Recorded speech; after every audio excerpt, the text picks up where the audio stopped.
Freaking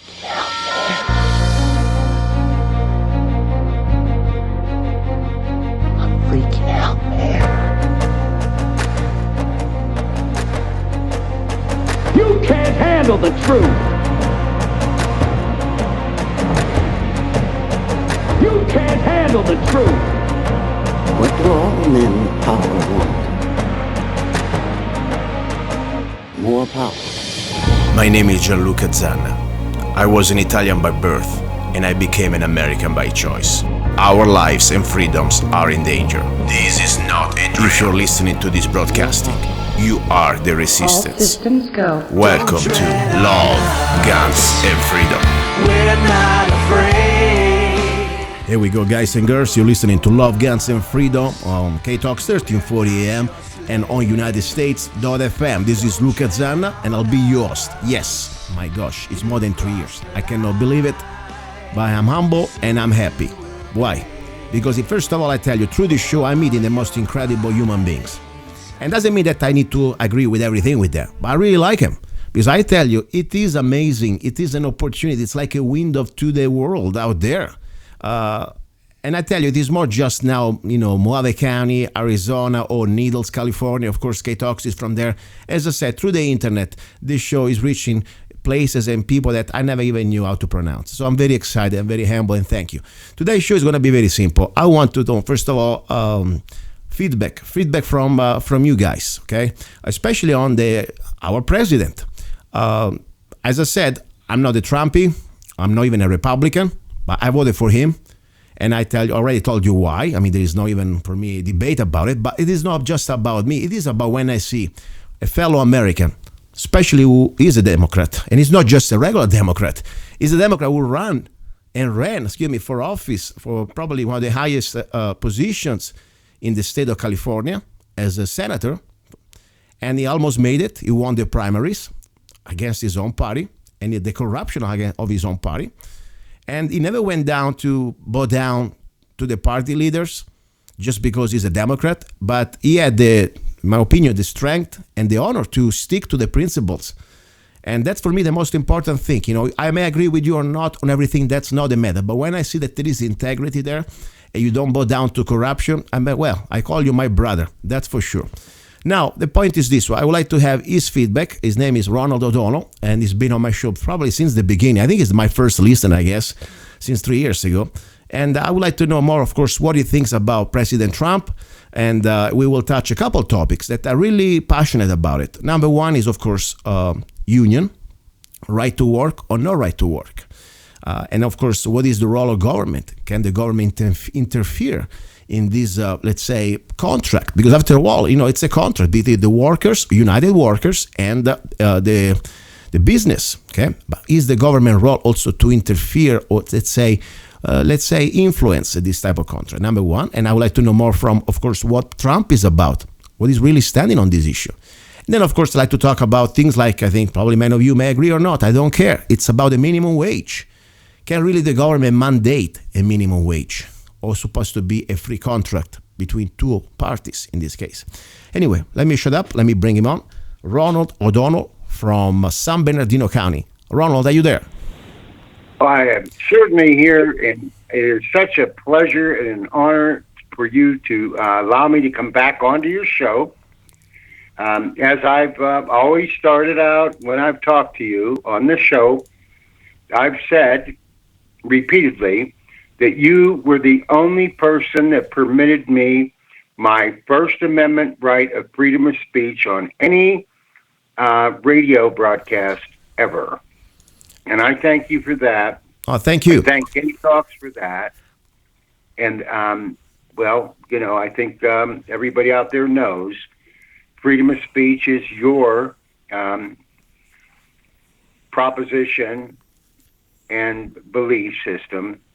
And whether you agree with me or you disagree with me, and we've butted heads a few times, you've always given me permission to speak freely, and for that, I will forever be grateful. Thank you. But the beautiful thing, let me tell you something. Not only we butt head, we also learn from each other. Because I tell you, I had a lot of learning from you, and I tell you, sometimes, I don't say that I'm always been the way I am. I made mistake myself. Sometimes I have, let's say, I hate when I go out and I start to generalize. I used to years ago say, "Oh my God, there is no one Democrat that can be saved," and then you proved me wrong. You were the proof that I was wrong, and I'm happy to say I'm wrong, because you prove me. Regardless, we may have some differences on socioeconomics. First of all, you're a man who loves America, and you put the country first. And then maybe we have different ways to go around that process, But the idea that you don't betray our country just because your party leader tells you that you have to eat crap, and the crap is like, I don't know, a candy bar. It is not a candy bar. You proven you the last election, and I want to remind everybody out there, what you did was historical, in my opinion. The fact that you were not just a regular Democrat, you were a Democrat running for the Senate, and you were public say, "I'm not going to bow down to Hillary." Because not just over policy when it comes to socioeconomics, and by the way, we know she's a globalist, but because she's a crook. She's supposed to be indicted. She's a woman that she's supposed to serve, at least face a jury of her peers, like any one of us would have done. No, you didn't bow down. You also, of course, risk, and unfortunately, you lost your challenge, campaign against the Republican, because you didn't have any support from the Democrat, and never want to give you any support because you didn't bow down to the chairman of the party leaders there. So I tell you proved me wrong that you are, first of all, a man of integrity. You put the country first and the party way below after that, and that's right there. And then more important, look at that. We have a lot of things we agree. I mean, not only the fact that you have integrity, I believe that you are a different type of Democrat. You're like almost one of these blue-collar conservative Democrat that you believe in basic things that are part of the human rights, like self-defense, the Second Amendment, And let's not forget about it. If I were a Democrat, I would have voted for Trump too, just because what is done right now with all this internationally free trade, that is not about free trade, the corporatism, globalism, destructions of any type of work, and I don't understand why people don't understand. These Democrats out there, they don't get it, because NAFTA, CAFTA destroyed their lives, and at the same time, Clinton was going to push the TPP. So what do you think about Trump now, finally, the first day in office, removing with executive order, withdrawing from the TPP? What do you think about that? Well, of course, I am 100% in agreement with removing us from the TPP. But before I say that, I want to just compliment you also, because you complimented me. But I want to tell you where we met. Mm-hmm. I heard your song, "Don't Tread on Us." I had no idea who you were. I bought this song for 99 cents. Bravo, thank you. And I played it, and I played it, and I played it. And there were words in there that hit my soul. They hit my bone to my soul. They hit me in the bone. And I didn't know why. I mean, I actually cried. Wow. Silently by myself. Wow. Because the words were so true. And I was a musician, I told you. Yes. And I never had that heart and that feeling and that love for music that you do. I had, somewhat of it, but the strength of your song, still today, is a song that when I'm low and I'm down and I'm feeling out, I put it up and it just gives me strength. Wow. It tells me I'm not a slave. It tells me I'll never be a slave, and that it's all in my mind. I will not bow down to Saudi Arabian princes and kings like Obama did. I will not accept Muslim Sharia law in my United States of America. I don't have to, even though I'm a white male. I am not a racist because I don't want my kids to wear burqas. I have 2 girls. I am not homophobic just because I don't want to be gay, and I don't want my kids to, have to be put around the problem of going into the ladies' room and go to the bathroom and have a male come in there because he can't make his mind up what sex he is. Exactly. Thank you, Mr. Obama. Yeah. In other words, I can go on and on and on. But the Don't Tread on Us song, which is available online, all you got to do is hit Zanna, and it'll pop up. Don't Tread on Us. Everybody, you have to listen to the song. If you have a heart, if you believe in America, if you believe in not being a slave, if you believe in the principles of being a decent human being, listen to the words. The wood is dry. And that was the phrase that killed me, because it just told me I had to go ahead and make a change from being a Democrat sheeple and following the party leaders and say, no, not today. I can't be a phony anymore. I'm going to make a change. And I don't know where Trump's going to lead us. And I did this 3 months before the election. Now, there's a lot of people afterwards saying, oh, yeah, I voted for Trump. No, I got out there in public and said, and I begged all my other Democratic people, Yeah. don't vote for this witch. Yeah. We'll use the W Yes. word, Yes. W letter. Yes. Vote yes. for Trump, because any change can't be any worse than what we've just done.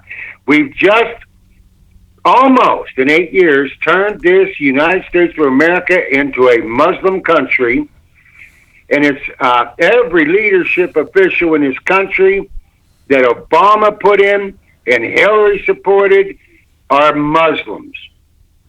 Donald Trump said we need to get foreign intervention and foreign money out of this country.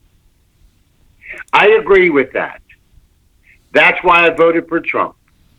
Now, he's done a number of other things since then, all, obviously a little bit questionable to Democrats, but nothing like turning the United States of America into a servant of Saudi Arabia. So with that, don't tread on us. We are not stupid. We are not slaves. We are not going to listen to the mainstream media. We are watching. We are not anarchists. We're not rebel rousers. We're not troublemakers. We're grandfathers. The only problem we have to have in this country is we have to be white males. And you can't be a white male in the Democratic Party nowadays. I know. I mean, you heard the story. There is a leadership in the Democratic Party that pretty much say, my job here is to be sure they're white. They're not going to get what they want. I mean, this is about racism. I mean, it is really upside down racist now. And this is so sad. It is very sad. But one thing, I tell you something. You were more than just a Democrat out there ahead of your time. I think you were the only elected Democrat that I know in the States, especially running for a position like state Senate, okay? You weren't just running for city council. That you were public. And you said, I'm not going to vote for Hillary. And you know what? I tell you something. Beyond politics, beyond policies or whatever, philosophies, the fact that this woman, she's supposed to face criminal charges. The fact that this woman, we know very well that people can say, Bush supposed to be indicted. Yes, I think Bush had to go through that, but that doesn't justify that Bush was a criminal, that we're gonna let Hillary go just because Bush was an evil person. What she did, I think, is beyond Bush, by the way. And, I hated Bush. I was probably one of the first Republicans, at least in Mojave County, to completely expose and go after Bush. My point is this one: what I learned from you. I came here to this party, to the radio. I was still a Republican. Even, of course, I clash a lot. I was always never silent like you are. I was always speaking my mind. But after, learning from you and understanding that these parties, they were keeping us separated, I said, it's time to get rid of these parties, at least for me. Of course, you need to stay in the party till work in the system. But I think we need to unite as Americans. And when we talk from each other to each other, like we've been doing in the show, I tell you, I think probably maybe you learn something from me. I know for sure I learned something from you, and that's the way we can get this country back. I forget about the colors of our skin, of our parties. We look at issues, we use our logic and the principles, as you said. We are nobody's slaves. We are free human beings. We need an epicenter of our movement, and our movement is, remember, our last phone call. Our last conversation, yes, not the radio show, our conversation was, wait, we have to put God first, then we have to put our country second, because you can't have a country if you don't believe in God. And then third is your party, whether you want to be a Democrat or Republican or whatever, there's others. There's about 8 parties out there, Green Party. But where are we at? We're at America first. America first. And I keep hearing from Trump everything that you and I were discussing 3 years ago. I think it's a repeat of the Love, Guns, and Freedom show. Yeah. Trump is nothing other than a repeat of what you've been saying for 3 years. Yeah. And I applaud that. Don't get me wrong. What it means is there were tens and tens of millions of people that believed the same thing, and they voted for Donald Trump. Now, I pray for him every day, and I'm going to ask the listeners to please pray for Donald Trump. Let me tell you something. He's taking it on. Well, he defeated 17 Republicans, remember? Yes. He defeated 17 Republicans, and he defeated the entire Democratic Party. That's a guy I can respect. Yeah. Donald, no matter what else he does. Ronald, let me tell you something. He beat everybody. When I see a Bush, okay, and the Republican Bush family siding with Hillary, I tell you, I think that whatever this guy is about, I will support that guy. When I see, no, seriously, I mean, when you see, I mean, think about it. Even I'm not agree with everything. When I see the biggest crooks of the world, the Bush family, with the Clintons, because I tell you something, guys, I was against the phony wars that Bush started it, okay? With the phony Afghanistan, the phony Iraq, it was all a fraud. We know that. Even now, we know the proof is still nobody wants to address that in the Republican Party, okay? My point is, Clinton has been doing the same. I mean, he's continuing the agenda in the Middle East. Look at Syria. Look at Libya. How many innocent die? How many of our soldiers they killed? How many innocent people died? Even Gaddafi, the poor bastard, just because, he didn't bow down to them. I mean, this is insane. So my point is, our Democrat who was opposing Bush during the phony wars now had the audacity to go out and say, yes, Obama, by the way, you dropped more bombs than Bush did, by the way. You killed more innocent than Bush did, but not a word out there. And now, of course, supporting, Hillary, she's a warmonger on top of everything. So I tell you, that's for me, I could have never done, even if I was the only person on the world. So I'm telling you, now we are here. My question is this. There are a couple of things, first of all. Things like, from the Democratic point of view, I think Trump is doing an incredible job with the workers, removing America from these unfair trade agreements like the TPP. Do you agree on that?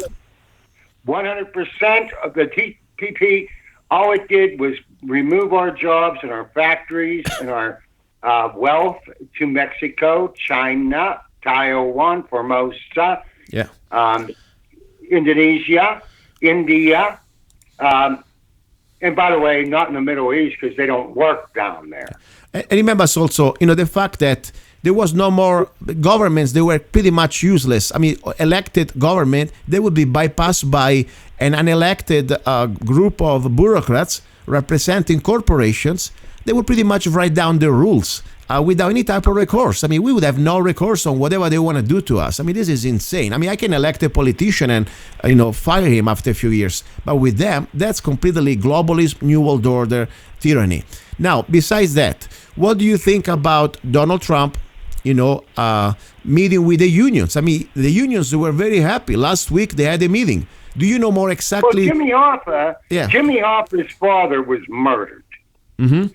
Jimmy Hoffa's father is from Chicago. Jimmy Hoffa's father led the Teamsters. Jimmy Hoffa's father, it's no secret, was in the mafia when they built Las Vegas. Mm-hmm.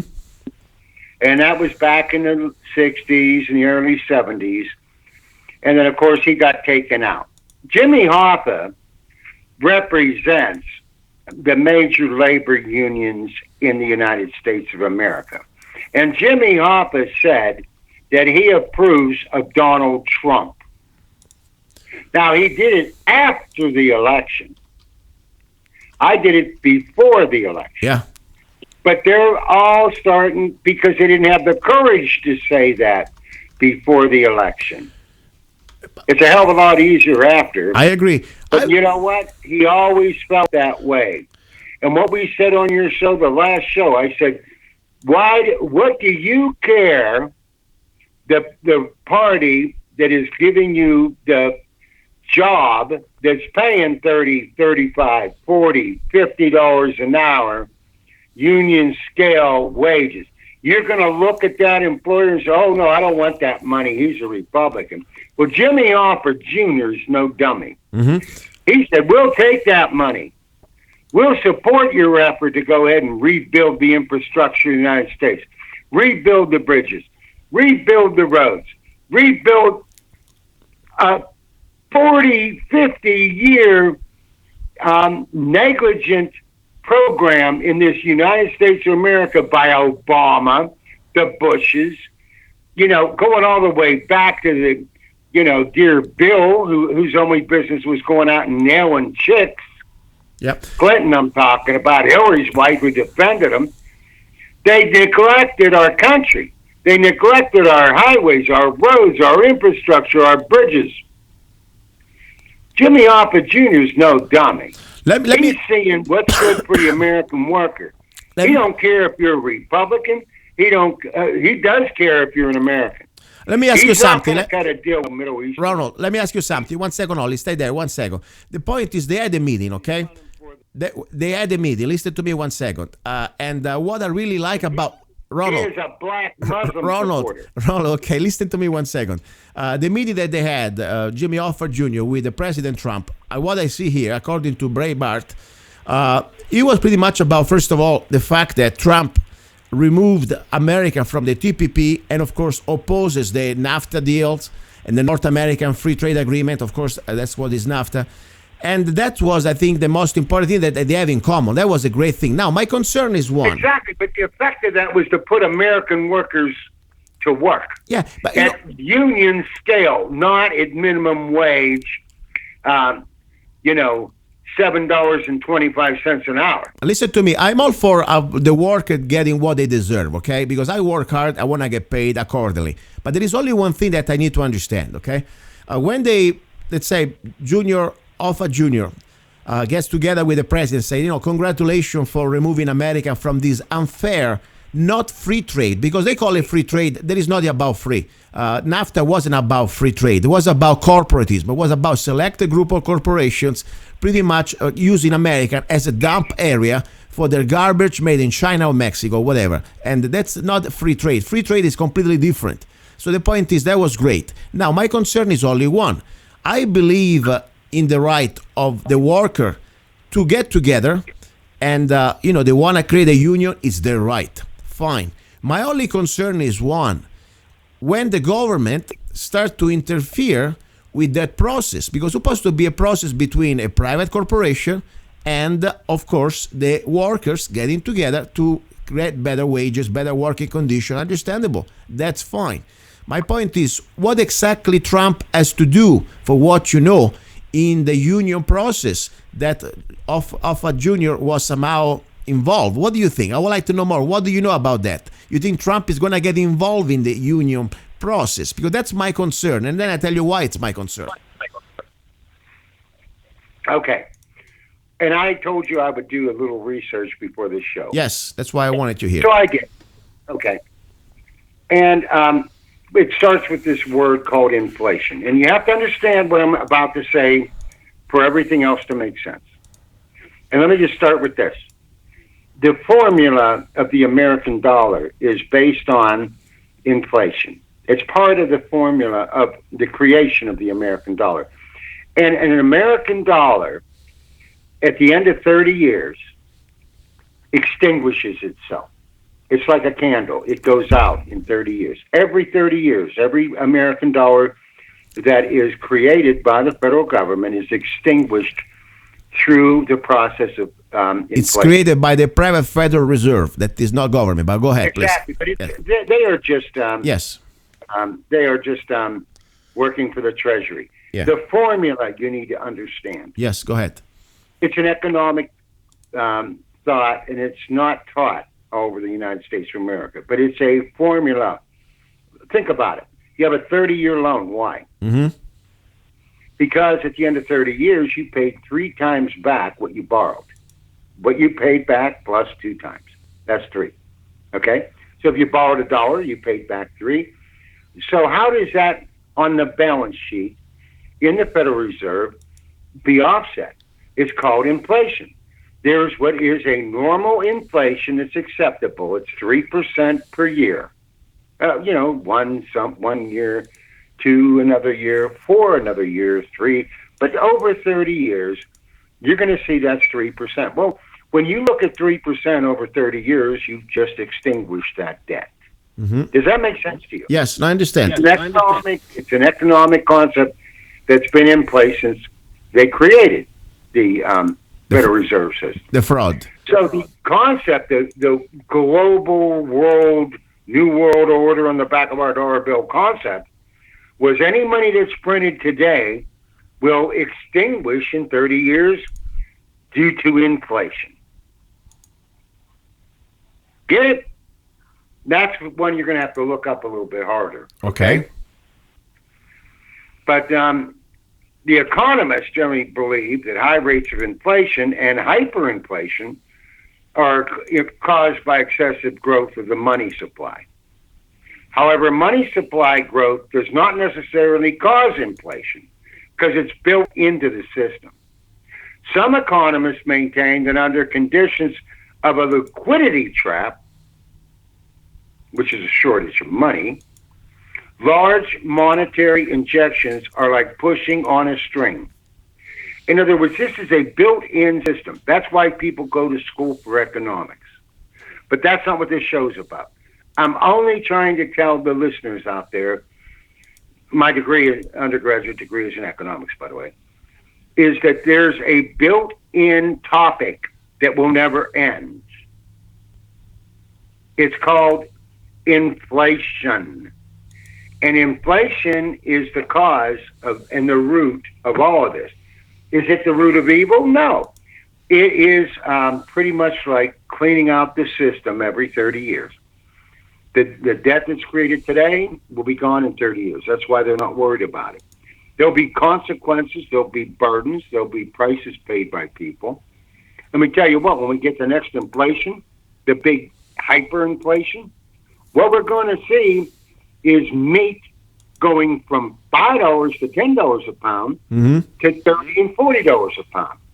What's that going to do to you when you're on food stamps? Yours at $500 or $600 or $700 a month that you're getting in right now that buys so much food for your family is going to be actually reduced effectively to about $100 a month. What's that going to create? It's going to create problems. But I'm trying to say that introduction to you because people, they just don't understand that this system, this capitalism, this system that we live under for the last 100 years, oh my, is based on inflation. Inflation is the most valuable word. Yes, it's true. It's part of the economic program. And if you don't take it into account in everything that you do, then you're missing the boat. If you don't get a 3% raise in your wages today over last year, you just lost 3% because the world moves on. The economy world moves on. The formula moves on. And if you didn't get a raise the next year, let's go this way.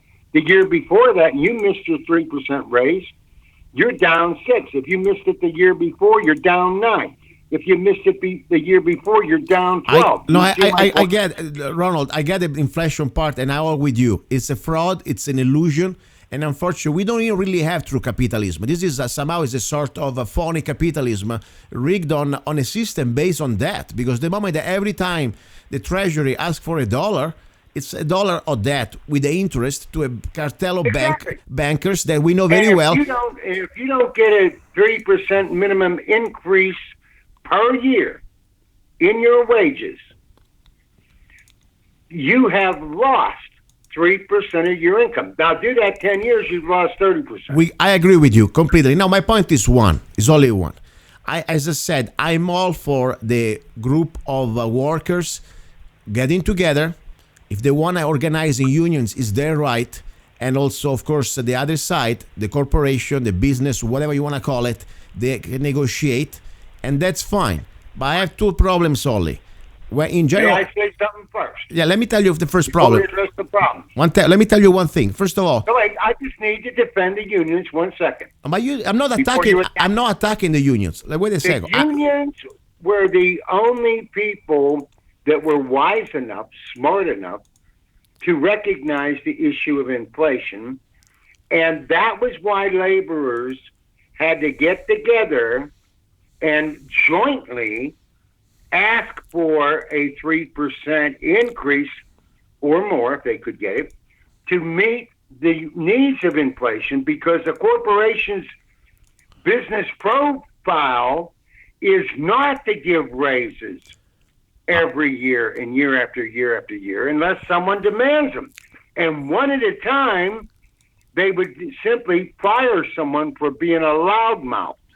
I agree with you. Listen, Oh, you want 3% Ronald. increase? Ronald. You're fired. Ronald, listen Oh, to me. you want 3% increase? You're fired. Listen to me. Oh, you want 3% Ronald. increase? You're fired. Ronald. So the reason, now please let me finish. Ronald.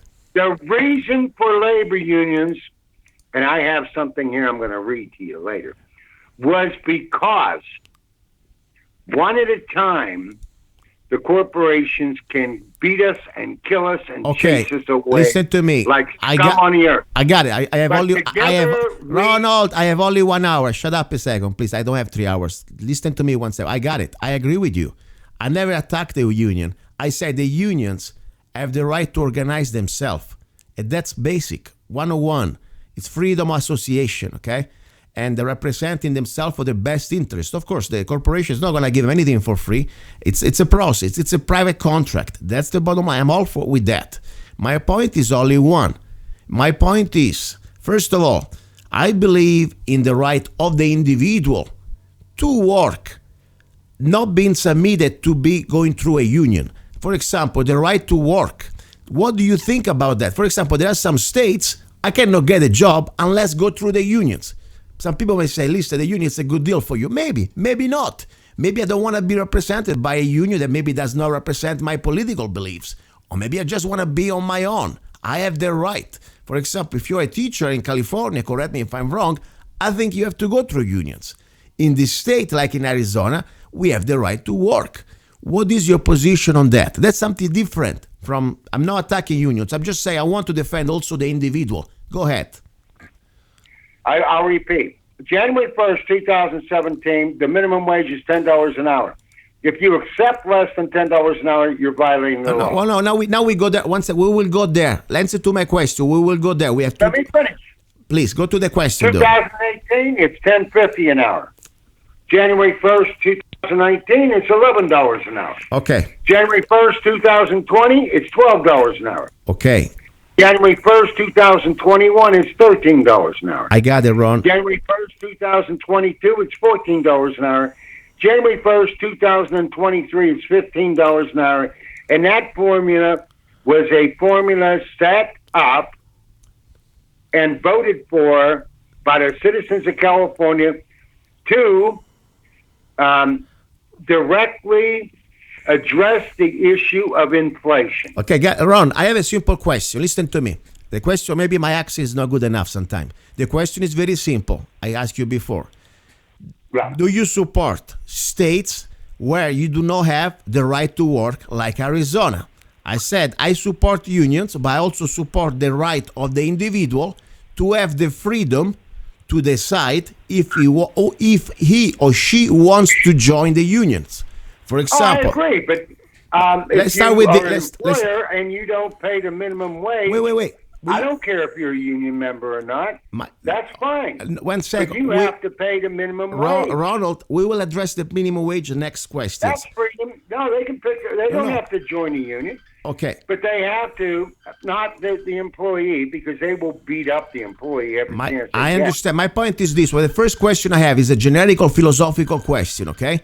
As an Right. individual, in some states, I cannot work unless, at least I cannot get some jobs unless I go through the unions, okay? That's why in Right. Arizona we have called right to work, okay? States that have right to work, Okay, you have the right to work, no matter if you join or not the union.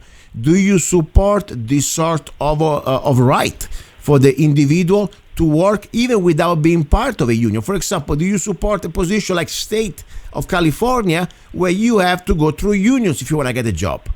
No, you don't have to go through a union to get a job. Really? California? Who said that? If I want to work, wait. If I want to work for the school system, do I need to go to a union or not? The court system? The school system, teacher. I give you an example. Well, my daughter isn't a union member, and she has her own school. So you have the right to work. She's exercising that now. She teaches autistic children. She's not a union member. It just means that there are some closed shops. Now, do I agree with closed shops? That's what you're asking me. All I know that you have. I have a friend of mine. Honestly, was a relative that he was a teacher, and there's pretty much his money they were taken by the union every year. I mean, that wasn't an option. The moment that he was a teacher, he has to go through the unions. But my point is this one: there is a difference. Why there are states like you have the right to work. You don't have to be part of a union. I understand what you're saying. Closed shops is what you're talking about. Okay. No, I don't agree with that. Okay. So you don't. I only agree with the minimum wage. Okay. And I don't believe in closed shops. I believe if you don't want to be a member of the union, you should be able to have the same job. Exactly. And that's what I want to understand with you. I am only about the minimum wage so that workers can keep a roof over their head and be able to feed their children and their families, and you can only do that by increasing the minimum wage from a honestly evil $7.25 an hour, which is what it is now. Okay, let me ask you that. This is important. Now we switch from union. At least I understand your position, and we agree on that. You know, as I said. Wait a minute. Why do you think the Mexicans are coming across the border and working for $2 and $3 an hour? Because in Mexico, they don't even get 25 cents an hour. They get whatever the hell somebody wants to give them.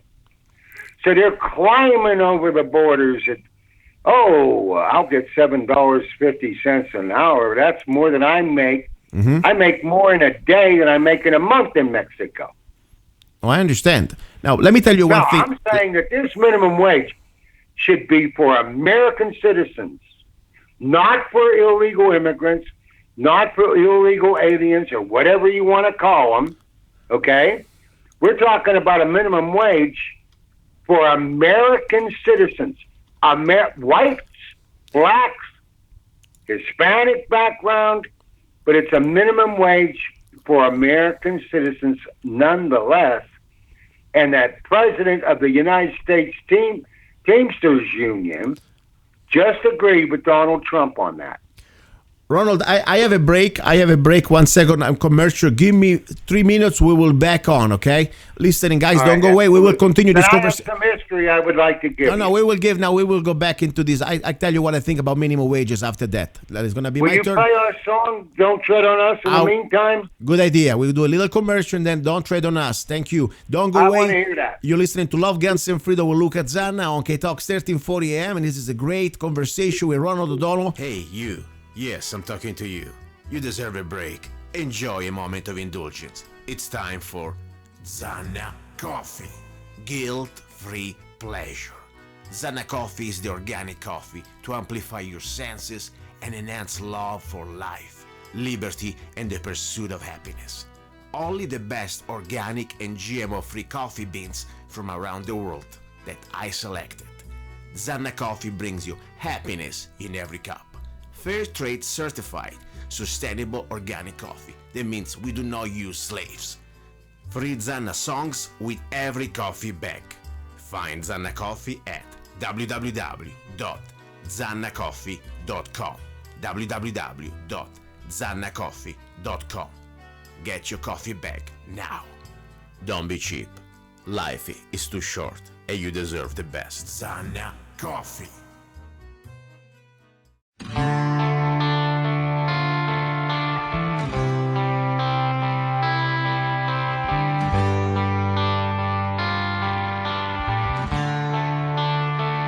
Don't tread on us, we're not afraid.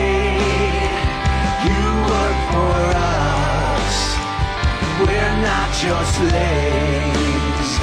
Don't tread on us. You crossed the line. Soon you will pay for all your crimes. After a long train of abusive and dissipation, now we've lost our patience. Yeah, you're trying to kill our Constitution, to kill our pride. Now the wood is dry. Yeah. Don't tread on us. We're not afraid. You work for us. We're not your slaves. Don't tread on us. You crossed the line. Soon you will pay for all your crimes. You keep on pushing us into desperation. You'll only fuel our determination. Here we go, guys. That was Don't Tread on Us, music and lyrics by myself. And now I have Ronald O'Donnell, that we having a great conversation about minimum wages. Ronald, you got the floor. Well, thank you. And by the way, just for the listeners, I want to let you know, why I love Zanna is because we don't agree on everything. And we're supposed to not agree, but we're supposed to be civilized human beings. And we can discuss our differences, and we can, run them back past each other. But I think we all agree on one thing. We're Americans. And what's most important in America right now is straightening out America. We know we've had 8 years of Obama, and he's ruined it. He turned it into a Muslim sanctuary and a sanctuary city for illegal immigrants. We're going to stop that, and I'm a Democrat.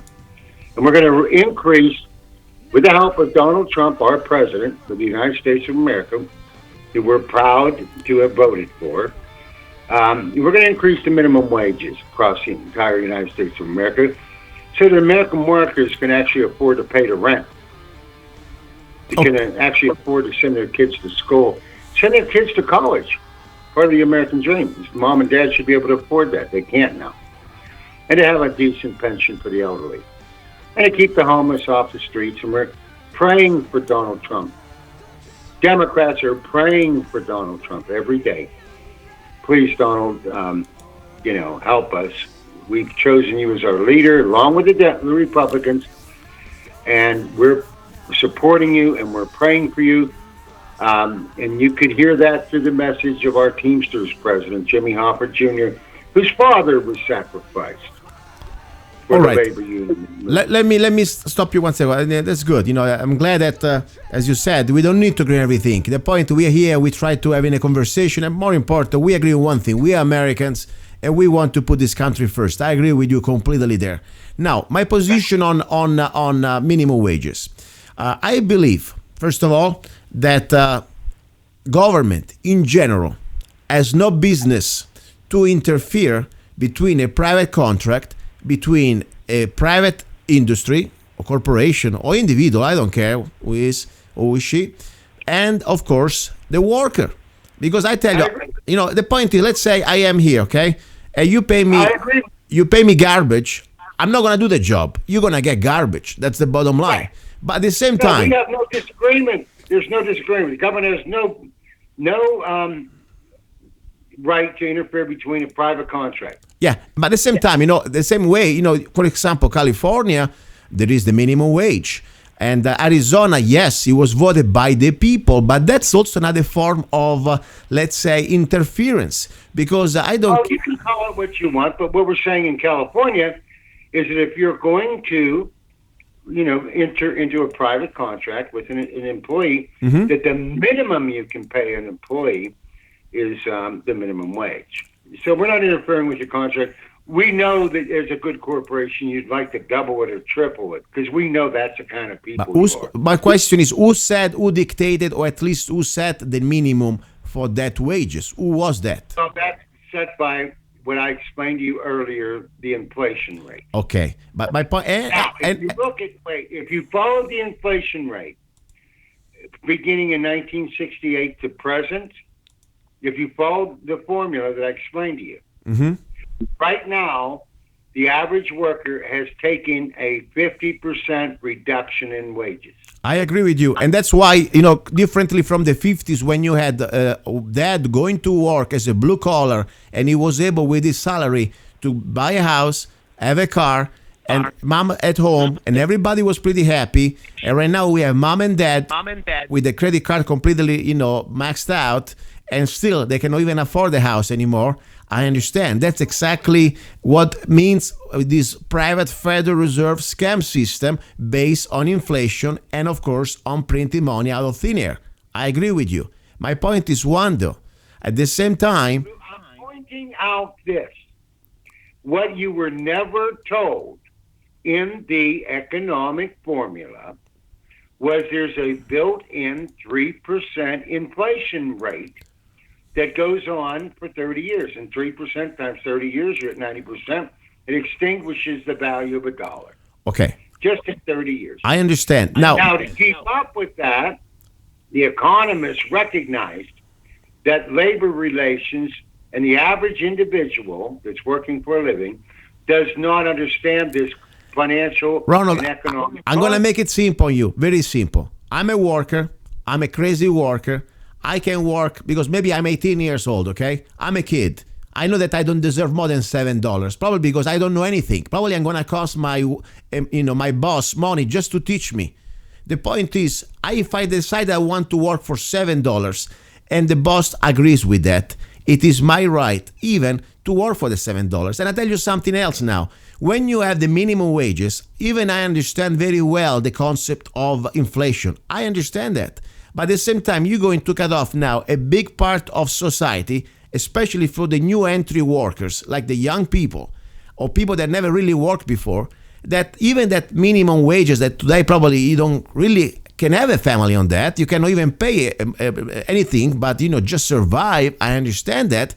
But that minimum wage gives you the opportunity to learn a job, learn at least the ethic on the job, and at the same time, we're going to have the chance to create a new stage of workers. But more important, at that point, it is a private contract between two entities, the worker and the boss.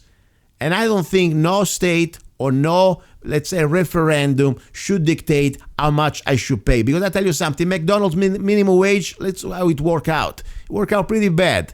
Now you have McDonald's selling their crap through machines.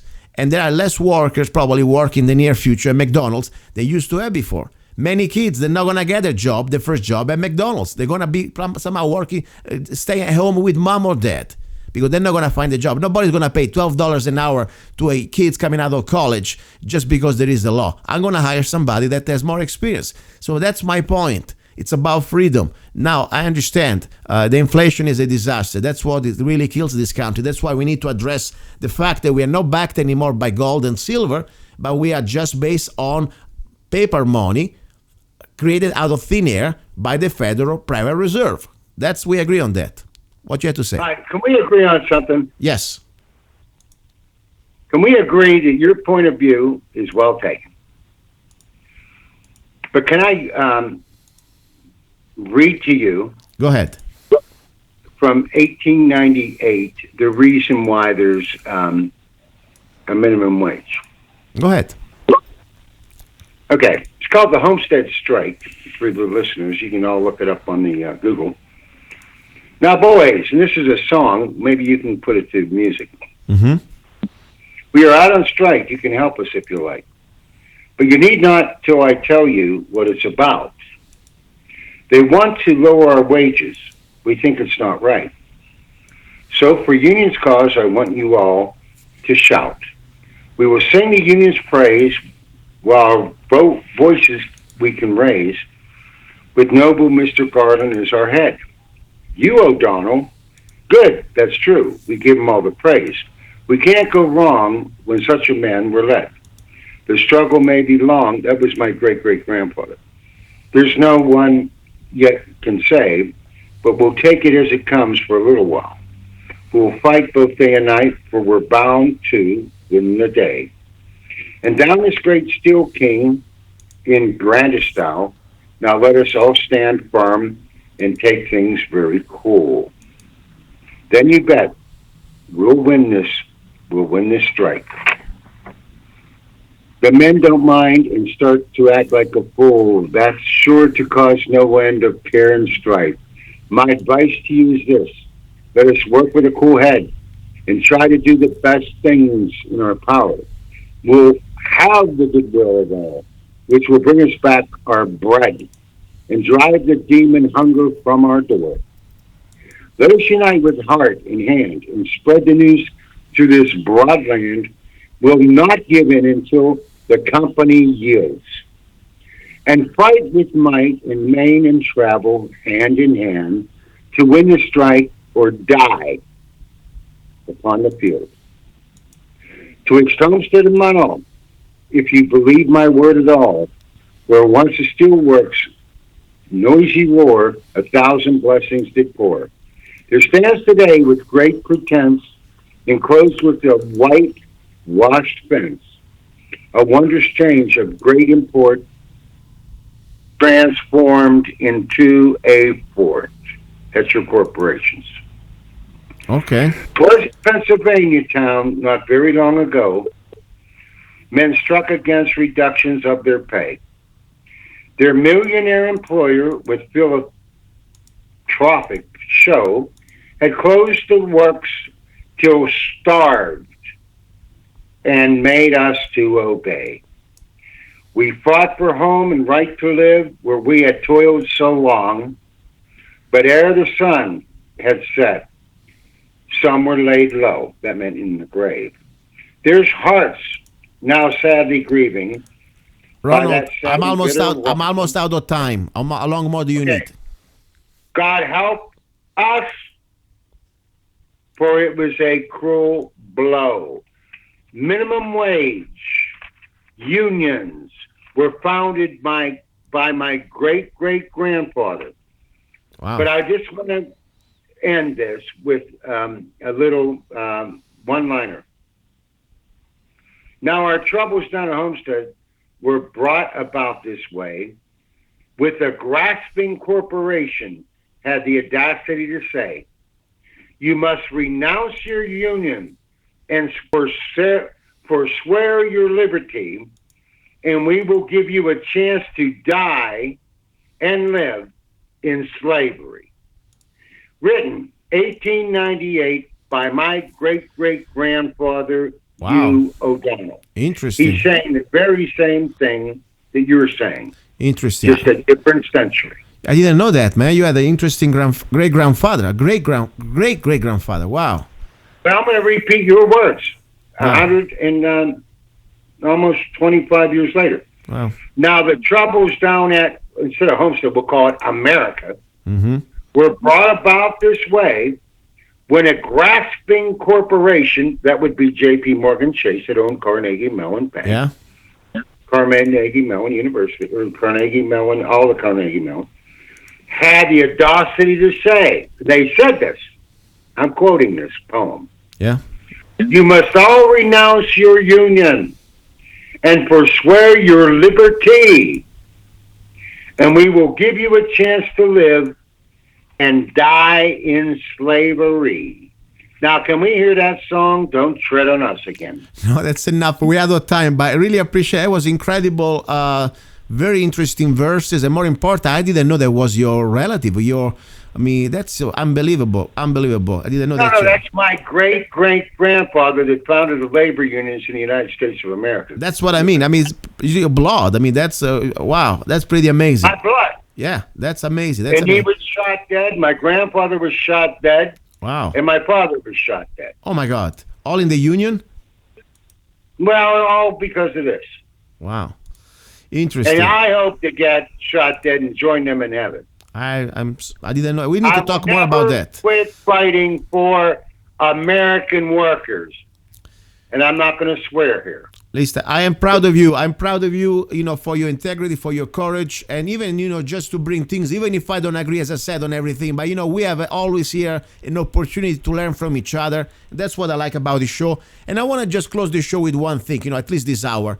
I mean, I found repulsive the idea that what people call themselves liberals, supposed to be an idea of freedom, I guess, but liberals now means the new fascism.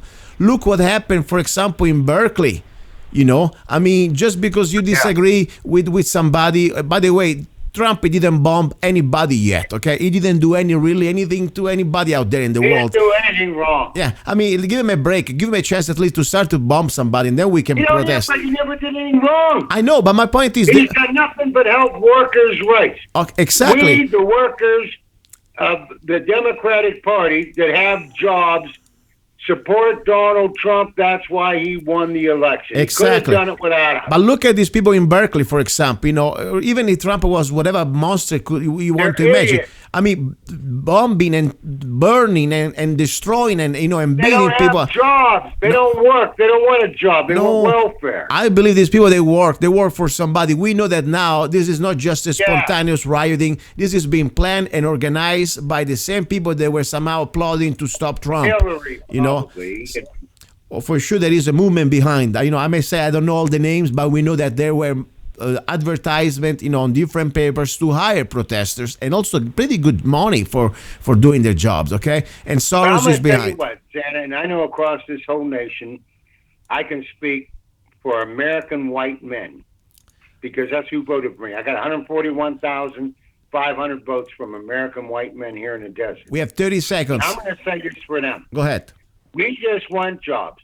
We just want money that we can put a roof on our heads, support our families, put food on the table, and send our kids to college. We want decent wages. We just want to be able to make a living. And this is our country, and we should not be given slave wages. Very good. Okay, guys, listening. That was great. The hour is already out. Don't go away. We are ready for our number 2. It's going to be interesting about guns, rights, and news. You're listening to Love, Guns, and Freedom with Luca Zanna. And that was Ronald O'Donnell from California. Do not go away. He's a songwriter, a poet, a rifleman. I'm not afraid. And a constitutional activist. I'm not afraid. Italian by birth. I'm not afraid. American by choice. Gianluca Zanna. I'm not afraid. And his new CD, Love, Guns, and Freedom. 16 powerful songs on one CD from the heart of a patriot.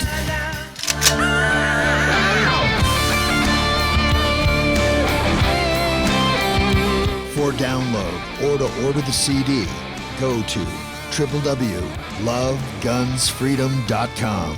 That's www.lovegunsfreedom.com. Lyrics for your mind, music for your heart. Gianluca Zanna's new CD, Love, Guns, and Freedom.